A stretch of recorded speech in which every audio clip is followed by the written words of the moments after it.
Hello, my name is Joe Aguirre. I'm the president of Clovercrest Media Group. And here at CMG, we have a wide variety of podcasts, including sports shows like Keys to the City, The Roll Call, Throwing Jabs, All Four Downs, and Jawing About the G-Men. And great true crime shows like Sticky Week, Crimes and Consequences, Ivy League Murders, and Bird, the unsolved murder of David Eichmann. You can find all these podcasts and so much more by visiting clovercrestmedia.com. Apps can do a lot of cool things. You could order dinner, gamble on your favorite team, and track your health. You could even get a mortgage. One click and you can be approved. I'm not sure by who or what country they're in. You deserve more from the mortgage industry. At AnyMac Home Mortgage, we believe in the need for live human interaction during a very complex process. The kind of service and guidance which an app simply can't provide. Our customers are more than credit scores and income documents. They're individuals and families who live in and strengthen our communities. Their story is our story, and that story begins in a home. Chris Sawyer is an expert on providing superior customer service and in meeting the mortgage needs of current and future home buyers. With over 18 years of experience in the industry, Chris is able to help customers migrate through the home buying and home financing process by using his wealth of knowledge as a well-qualified mortgage professional. And best of all, Chris is located in Cromwell, Connecticut, where he has helped hundreds of clients in Connecticut, Massachusetts, and Rhode Island make their dreams of home ownership a reality. Visit chrissawyer.any-mac.com. Email him at csawyer@any-mac.com or give him a call, 860-878-8730. Chris Sawyer, NMLS number 39345, corporate NMLS number 338923, AnyMac Home Mortgage, an equal housing lender, American Neighborhood Mortgage Acceptance Company, LLC, DBA AnyMac Home Mortgage, LoFi Direct, Connecticut First Mortgage Correspondent, License Lender, Broker Number ML 338923, Massachusetts Mortgage Lender and Mortgage Broker License Number MC 338923, Rhode Island License Lender, License Number 201128110L. Call for additional details. Open, Shepard, all alone. Shepard breaks a tackle and into the end zone. Sterling Shepard. Thibodeau got there, got the ball out, scooped it and scored. Touchdown Giants. Kayvon Thibodeau. Second down, 5. Jones again. Oh, here he goes. He can see the pylon. Touchdown.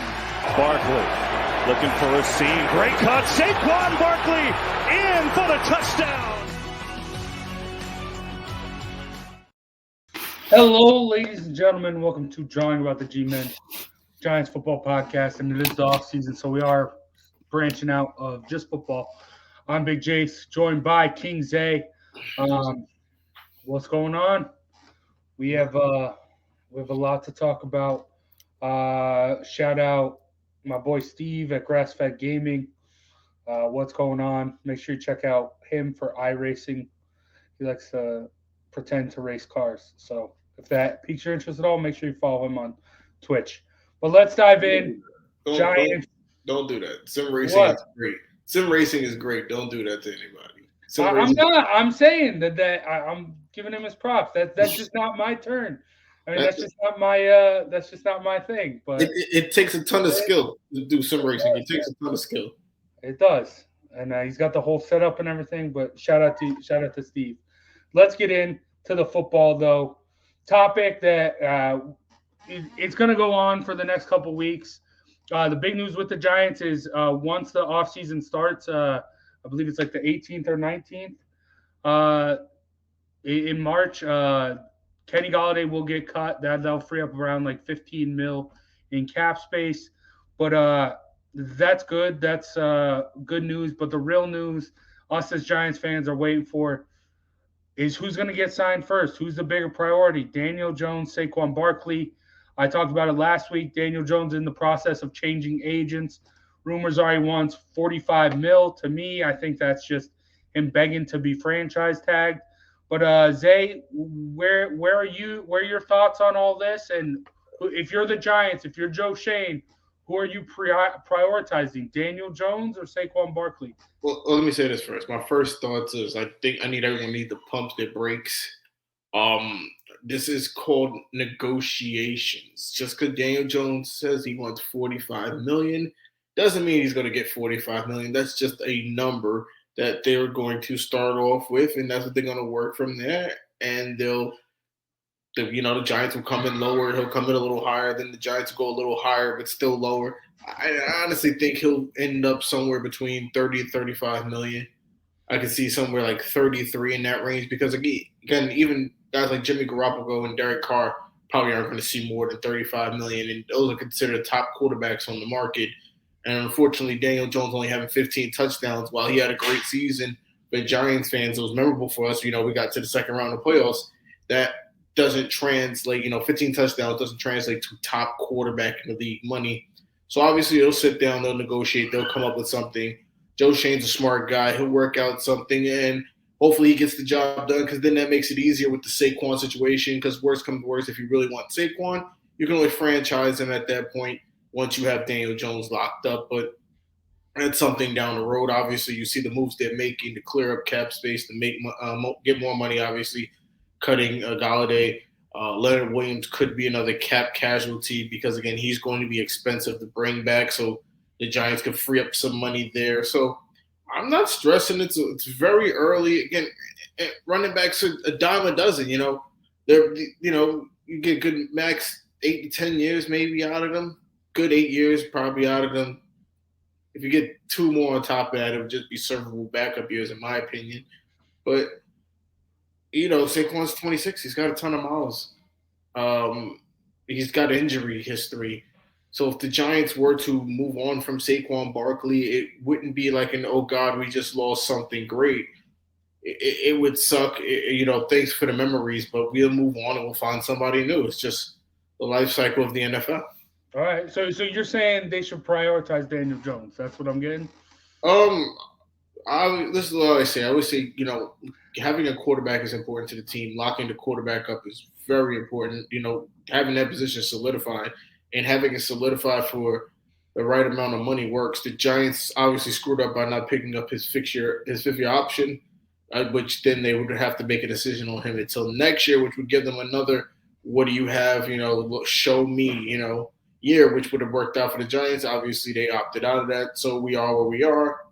But again, I tell people, look at Tom Brady. Tom Brady's success comes from not making the most money on the team.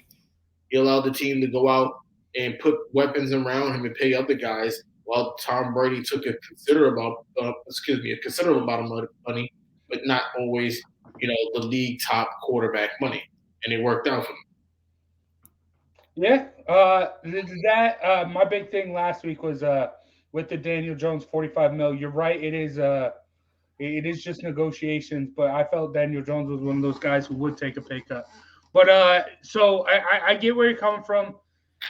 But dude, I would put a bigger priority over Saquon Barkley because you talk about the miles, the injury, because of the injuries, he hasn't had that many miles. We haven't seen a lot of him on the field. So you're a starter at Penn State.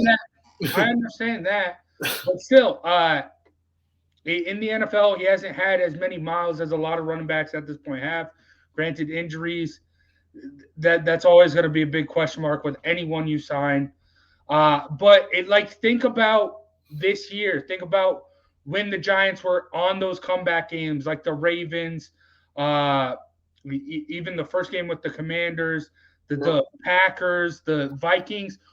Think about that fourth quarter. Who were they giving the football to? It was Saquon Barkley. He was running down the field and scoring that go-ahead touchdown. I think Saquon Barkley is a bigger need for this Giants. I think he is really the heart and soul of this Giants team. Not just talking about his on-the-field stuff, off the field, him being a captain, him being a real leader.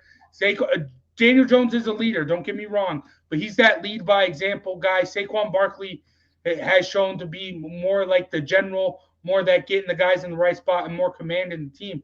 So I'm gonna take Saquon Barkley the Giants are gonna get both. Like we're just looking for stuff to talk about right now. The Giants are gonna get both guys, especially after they cut Kenny Galladay. You just give that money to Saquon, $15 million a year. I think that would be okay, but not giving him 15. No, he's got a good maybe 2-3 years left. No, he doesn't. Why though? What makes you say that? Because football is the most brutal sport in the world. He'll be lucky if he makes another 3 years with the damage he takes, with the amount of carries he takes for that team. It's not going to end well. He, like I said, 4 years at Penn State as a starter is a lot. Most guys do about 2-3 years maybe, and then they rotate with guys at that. He was a full-time 4-year starter. He was rotating with Miles Sanders. Not as much. He took the majority of the load at Penn State. Yeah. Miles Sanders was there. He was there. Don't get me wrong, but he's taken less beating, and you've seen it in his career. He's looked fresher than Saquon. Okay, Barkley. But I mean, okay, you can say the exact same stuff about Christian McCaffrey too. He's taking a beating. He got his money. Yeah, but Christian McCaffrey's another guy. The Panthers aren't going to look back and be like, "Oh God, we wish we never got rid of him." No, that's just not. It's just not how it works. There are very few running backs who have very long careers. Adrian Peterson is one of the few who, one of those guys who have very long careers. Why can't Saquon Barkley be that though? Look at the way this guy treats his body.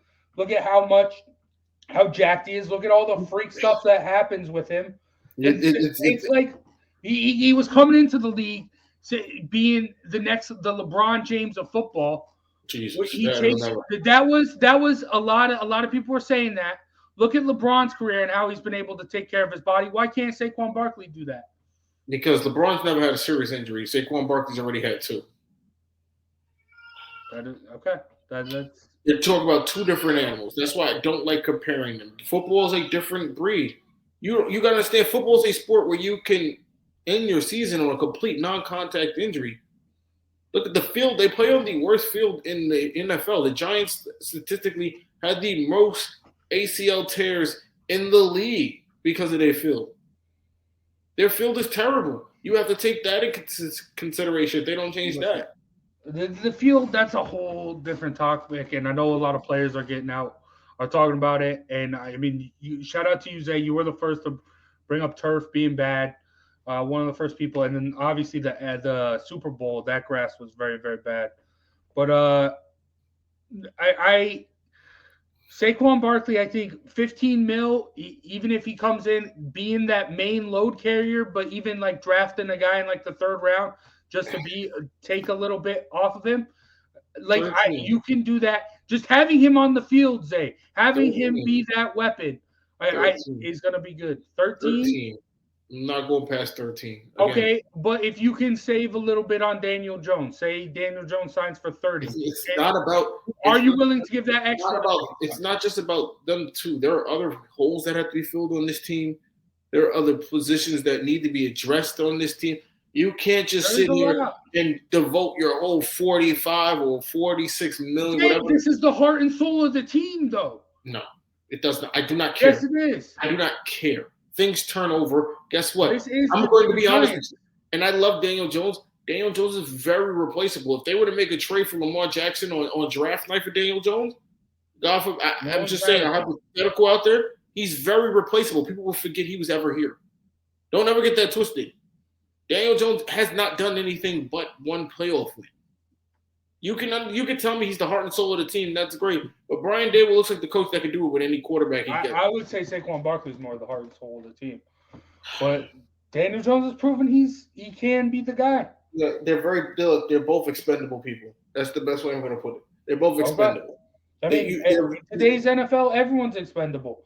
Yes. Aaron Rodgers, we're talking about getting traded. Lamar Jackson, we'll talk about in a little bit. Aaron Rodgers is expendable because he's old. It's different. But people were talking about him being expendable years ago. No. This trade talk didn't just come out of nowhere. They're not trading a 30, a 29, people thought he was going to get traded, and then he came out and won 2 back-to-back MVPs. It's never going to happen. You got to understand, they talk a lot of crap. They bluff a lot of times. Aaron Rodgers is only expendable now because he's old. There's nothing more to it. Okay. All right. Let's talk about we're talking about trading. Let's dive right into it. Lamar Jackson, someone who's young. He's on the trade block, representing himself as an agent, which shame on all other sports media for attacking Lamar Jackson for representing himself. There's going to be issues with it, but for them to just that's what I've noticed. That really since the season ended, sports media is attacking Lamar Jackson for not having an agent very harshly just because he doesn't have an agent that they can get the inside scoop from. Shame on you. The man's doing the best he can. There are a lot of issues that come in with representing yourself, but he is doing it. And would it be would he do a little bit better with an agent? Yeah, maybe. Could that help facilitate some trades? Help him facilitate trades and other stuff? Yeah, maybe a little. But I'm not going to just keep harping on Lamar Jackson for representing himself just because we can't get any inside scoop from it. That's what the big people in Bristol and in LA or wherever, that's what they've been harking on really since the season ended. But with that being said, Zay, I just had to get that off my chest because I've noticed that a lot since the season ended. But where do you expect this Lamar Jackson scenario to play out? How do you expect? Well, first, let me say kudos to Lamar Jackson for standing on his word. He doesn't want to be RG3, 2.0. He shouldn't have played at the end of the season, and I think that was the best decision for him going forward. I don't think he'll be with the Ravens. I think their relationship is severed. But I do, for some reason, keep getting the feeling that the 49ers could be a wild card in this situation. Now, everyone's talking Jets and Atlanta and all these Carolina, all these other southern spots that he would be familiar and close to home and all this yada, yada, yada crap, whatever. But don't sleep on San Francisco. We've seen San Francisco pull up some amazing things before. Obviously, with Tom Brady out of the picture, Brock Purdy having rotator cuff surgery or whatever it is, UCL surgery or whatever the heck he's got, whatever baseball injury he's got. Jimmy G, obviously, he won't be back. And I'm being honest, I don't think Trey Lance was ever it. I think he was just beneficial of being slightly better than the competition in which he played in college. And again, more of a Zach Wilson situation where we see very little of him. And we made a huge determination based off of that. But I could see the 49ers. I really could. I like that. I actually mentioned it last week. Throwing in a package, giving them a guy like Trey Lance, guy on a rookie contract. You're not going to have to – this won't be an issue for a while. Get him. He's also mobile, like Lamar Jackson. Ever since they brought in Lamar Jackson, they've been – that's one thing I like with the Ravens. Their backups have been fitting very well. Like, they have the mobile guys. And a lot of Ravens fans are high on Tyler Huntley. I don't think so. I'm a Utah Utes fan. He was my quarterback for a while. He's not an NFL quarterback. So give him a guy also throwing like an Ayuk. You get a wide receiver there. I really do like that San Fran trade. I don't see it happening. I think that would be wild if it did, and that would change a lot. I like the idea. But for me, what I said last week, I think the Saints give up some draft picks, also get rid of Michael Thomas. The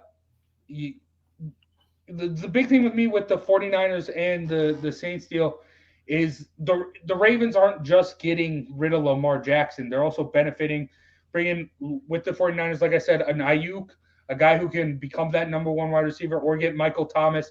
You finally have that number one wide receiver. See how good actually Tyler Huntley is, or draft a guy. There's a lot of avenues. I know a lot of people, obviously everyone's talking about the Jets and him coming to New York and that stuff. Also with Aaron Rodgers, a lot of people are talking about the Jets. I don't know about that. I Nobody was playing for the Jets. The Jets will end up with Geno Smith. Maybe. As bad as that sounds, the Jets will end up with Geno Smith again. Those all their possibilities end up with the Jets. I'm sorry to say it. I think the worst the Jets do is get Derek Carr. And I don't know how – I don't think that's that bad. No one's saying it's bad. No. Look, Derek Carr when healthy, is a very good quarterback. He hasn't had very good teams to prove it. But if the Jets, again, they could be a quarterback away, like most people say. But only time will tell. But I don't think Lamar Jackson. It's one thing I can tell you. I don't think the Ravens will trade him within the AFC. I don't think they want a situation where he can come back and play them in the AFC Championship and knock them out. I don't think they'd want that situation. I think I get that, but I think they're also like you're admitting to a rebuild here, right? So you're kind of like throwing out like if you're trading away your star, the guy who brought an MVP to your team, the identity of your team, since he's been on there, you're starting to rebuild in some way, shape, or form. So I think you don't necessarily have your eyes on the playoffs, do you? If you're trading away Lamar Jackson. Look, I don't know. It's my thing. If you trade away Lamar Jackson, still, you have to get something. So again, what are the Jets going to lose in order to get Lamar Jackson? That's also another question mark in the situation. But time will tell. I think honestly, the 49ers, I think they'll pull a move behind our backs draft night. We don't know. We'll never see it coming. And again, if you think he fits that situation that they need, they, to me, look like a team that was a quarterback away from the Super Bowl last year. It was really suck what happened to Brock Purdy, but that team looked great defensively. They looked good offensively. They had weapons everywhere. You bring in a guy like Lamar Jackson, and that could get scary with all that speed on offense. So, and then that's also if they can retain all their guys like you and all these other guys that will be bringing back. But we'll see. But again, Kittle, Christian McCaffrey, Lamar Jackson, that's just those three. Yeah, that's a good team to me. I'm just I hope the 49ers aren't listening because I don't want them to get better. But I'm just I really like that. I like that deal. I don't know if it will happen, but I mean, the only real knock, I guess you could say, with that. Before I just need to throw this in before we move on. But you're bringing in someone. You have all these quarterback injuries. Now you're bringing in someone whose season ended because of an injury. Granted, there was also contract disputes in that with that injury as well. So don't really know. I know that is going to be something that people are going to talk about. But let's move on. Off season, off sport. I'm going to give you a quick rundown of the NBA. Starting off, I realized I upload these graphics and I haven't been using them. But so we're going to start off in the West because that's obviously the big poppin' news right now. Kyrie Irving to the Mavs, Kevin Durant to the Suns. I'm pretty sure Kevin Durant is supposed to make his debut with the Suns this week. So that should be interesting to see how that plays off. Obviously, Kyrie's already done that. So we don't need to talk about Brooklyn because that was just disastrous, that whole saga there. Zay, I want to just look forward, look to the playoffs. Does either one of these moves make either one of these teams the favorites come out of the West? Or if not, who do you think has that crown of the West right now? Oh, God. Why are you doing this to me? Why are you doing this to me? I will say this before I start. I've been in the Garden every game this month, and it's been rocking since KD and them left. Knicks been on a 6-game winning streak. New York is booming, baby. Hey, we'll get to the East, don't worry. And those two are really, really missing out what's going on in the East because it's been fun over here the last couple of weeks. But if I'm being honest, I don't think these two trades tip the scale. I know everyone now has the Suns as the favorites to win and all this yada yada. My biggest problem with the Suns is we always say this. Risher is big on saying this. Your best ability is availability. And I don't think when it matters the most, all three of those guys will be available. I think in some form or fashion, maybe one or two, maybe even all three will be missing when it comes down to it in the playoff season. I told you guys on our previous podcast, Kevin Durant would be an injury risk going forward after his torn Achilles. He has been that since. He is a guy who, when he's healthy, you know what you get, but the problem is you don't know how healthy or how long he's going to stay healthy. Excuse me, I should say that. Chris Paul, I've mentioned many times, the man is cursed. He can't stay healthy when it gets late in the series, whether it's age or whatever it is. Chris Paul has not been there. And Booker, for someone who can score a ton of points, he's a guy who has just never been a factor when it comes late, deep late in the season. So for me, I don't see the Suns being that team that goes and runs the gauntlet and wins it all just because they added KD. This is not the KD that was added to the 73-win, Golden State Warriors team. This is KD coming to a Suns team that lost a lot to get him.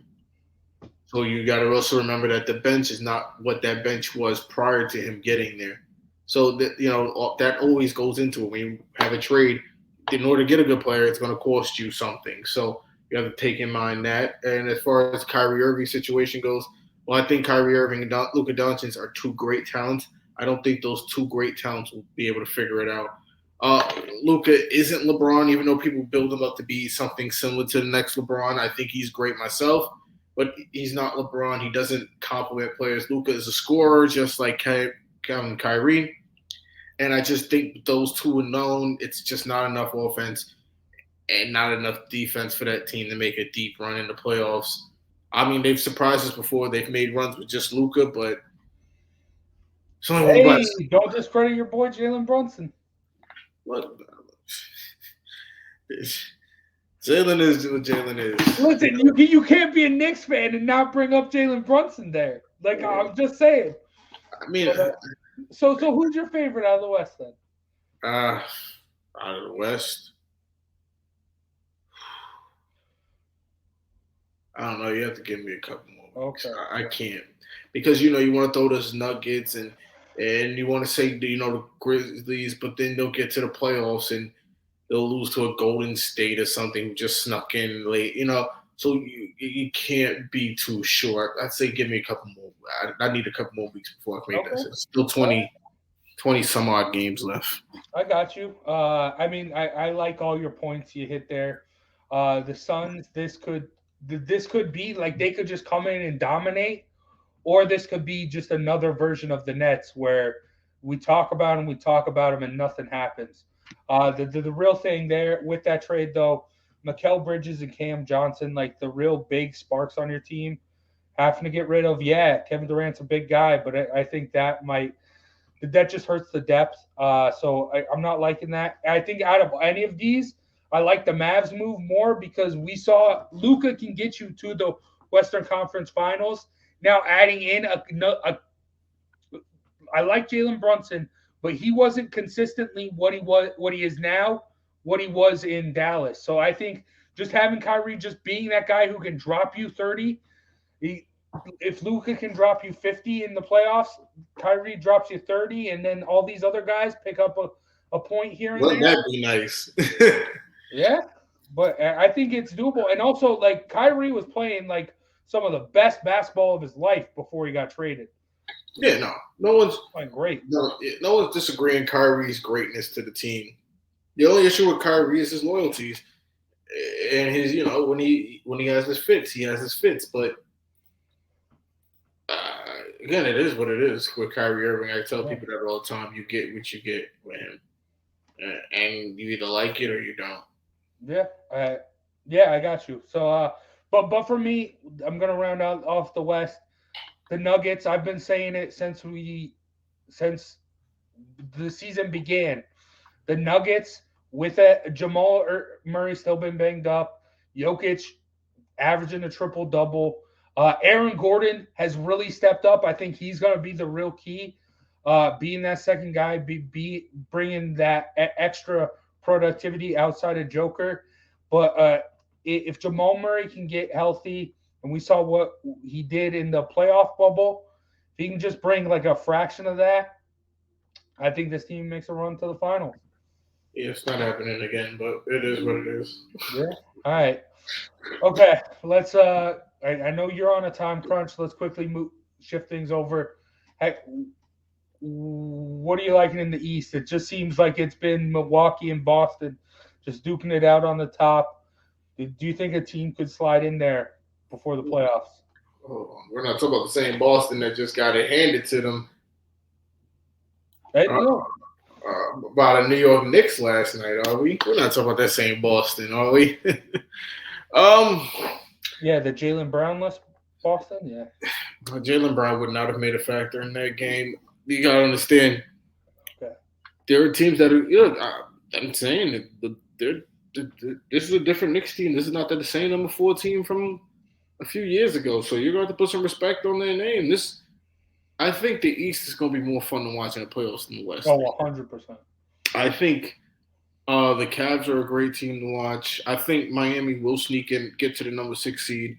Unfortunately, I don't think the Nets have enough to hold them off and keep them out of the play-in situation, which is going to suck for a Nets team that, again, doesn't have a ton of weapons, doesn't have a lot of resources there. But that you'll never know. You'd be surprised. Atlanta surprised a lot of people when they got into the playoffs as the 5 seed and basically almost ran the table. Yeah, can Cam Thomas take over like Trae Young did? But I think again, Miami. I think they'll wrap up that last playoff spot before the play-in. I think the play-in will be interesting with all those teams. I think Atlanta should be one of the teams that come out. They should probably grab the 7 or 8 seed. They should be one of the teams in.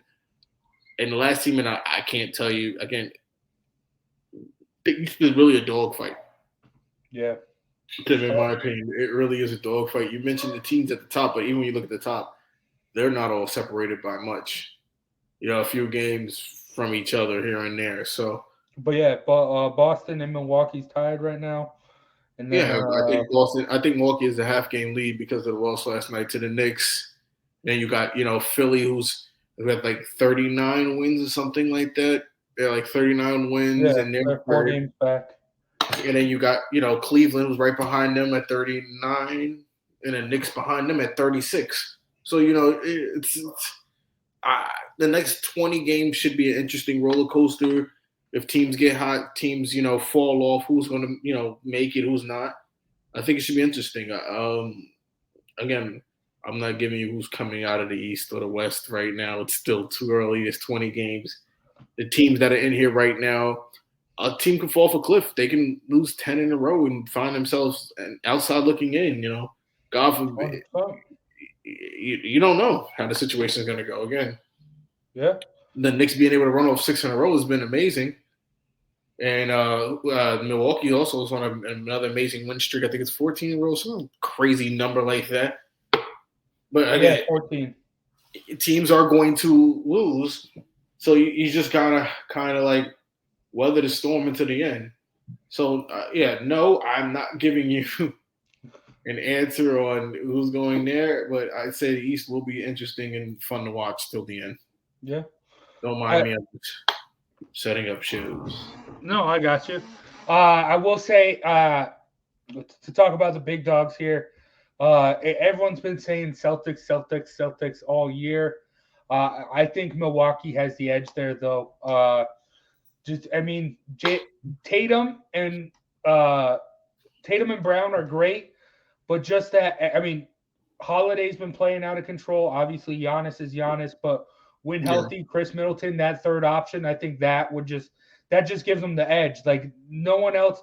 Yeah, maybe Grant Williams can come in, hit a couple 3, get hot from 3. Yeah, Derek White can do that, but you're going to get it consistently from all 3 of those guys when you get into a playoff situation. So I like the Bucks to come out of the East, and also just the better player seems to always win. What? I think the Celtics take that. I think Malcolm Brogdon would have to be the X factor in that situation. Malcolm Brogdon's good. I do think the Celtics could take that. Brogdon has been underwhelming so far this year, I would say. Not what people were expecting. But, like I said, last 20 games, who knows who can get hot? Yeah. That's all I got to say. Yeah, the Celtics depth is insane. So I will give them that. I think, and also what's their new coach's name? I know he's doing a great job. He's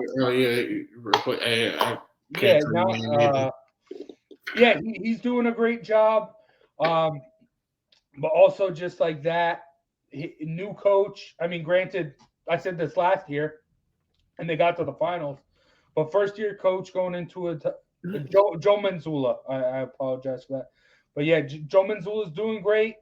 They know what they have to do to get there. But, I mean, Milwaukee's in the same boat. But I mean, everybody's in the same boat. Well, I mean, those are the only teams that have – I mean, I guess Miami as well because of the bubble. But those are out of the East, those are the teams that have been to the finals and have the most like returning players from when they were on the finals, right? Yeah. So, but with that being said, I'm gonna give you my finals prediction because Zay isn't going to. I have the Nuggets. I've had the Nuggets all year. I have them winning the finals because that's gonna put a nice hunk of change in my pocket. But I have them beating the Phoenix Suns East, baby. The Philadelphia 76ers. Just like what you said, Joel Embiid, James Harden, they're not going to be able to stay healthy. But, dude, I want them to go to the finals and lose, complete the Philly second place sweep. I mean, they're not going to get NHL, which sucks. But MLS, obviously baseball with the Phillies, football with the Eagles. I want the 76ers to get there just because that's going to be funny. Fuck Philly. I don't want to see it. Language. I don't want them to be that close. I hate Philly. Yeah, I want to see them lose. I love seeing that tear in their eyes. I love seeing that because they're so passionate, and I love that about them. That they really enjoy their sports. They take it to the next level. But with passion comes some of the best losses. And granted, I mean, I know what losing bad feels like. So, but I'm going to say that as my prediction. I think the Bucks are the best team in the East, though. And I'm still sticking with my Nuggets. The Nuggets. I'm not going to call them my Nuggets. I'm still a Jazz guy. Speaking of my Jazz, Laurie Marketing. Monster. The Jazz, you told me that, Donovan Mitchell was never leaving, remember? Yeah. I mean, we've talked about this. Danny Ainge, if he's going to bring in a bunch of draft picks, if he's going to do what he did in Boston, if he's going to bring in guys, obviously he's not going to bring in Jason Tatum and Jaylen Brown, but guys like that, if he can draft those guys, find those guys. End the show. That's how. In the show. I will end it. But that's how Utah has to win a title. You're not going to bring in big name free agents. You're going to have to homegrown, get it all homegrown. So, do something. All right. Yeah. All right. That's going to do it for today's show. Big shout out to Annie Mac Home Mortgage, Chris Sawyer at Annie Mac Home Mortgage for sponsoring today's episode. Also, make sure you check out www.clovercrestmedia.com to find a bunch of other great podcasts like this. Hear other people's takes. I know Sports Talk with R&J Risser we brought up, and homeboy Justin D'Onofrio. He'll be on. He's a guest coming up for the March Madness because he's a college basketball savant. So so we have all that coming up. Make sure you check out that Sports Talk with R&J. They go live tomorrow, 1 p.m. Eastern, Wednesday, 1 p.m. Eastern. Make sure you check that out. I'm sure they'll talk about what we have and a lot more. But, and that's going to do it for myself, Big Jace, and King Zay. Thank you guys for watching. Thank you guys for listening. We'll see you next week for more John about the GMen. Peace out, everyone. Open, Shepard, all alone. Shepard breaks a tackle and into the end zone. Sterling Shepard. Thibodeau got there, got the ball out, scooped it and scored. Touchdown Giants. Kayvon Thibodeau. Second down, 5. Jones again. Oh, here he goes. He can see the pylon. Touchdown. Barkley looking for a seam. Great cut. Saquon Barkley in for the touchdown. Hello, my name is Joe Aguirre. I'm the president of Clovercrest Media Group. And here at CMG, we have a wide variety of podcasts, including sports shows like Keys to the City, The Roll Call, Throwing Jabs, All Four Downs, and Jawing About the G-Men. And great true crime shows like Sticky Week, Crimes and Consequences, Ivy League Murders, and Bird, the unsolved murder of David Eichmann. You can find all these podcasts and so much more by visiting clovercrestmedia.com.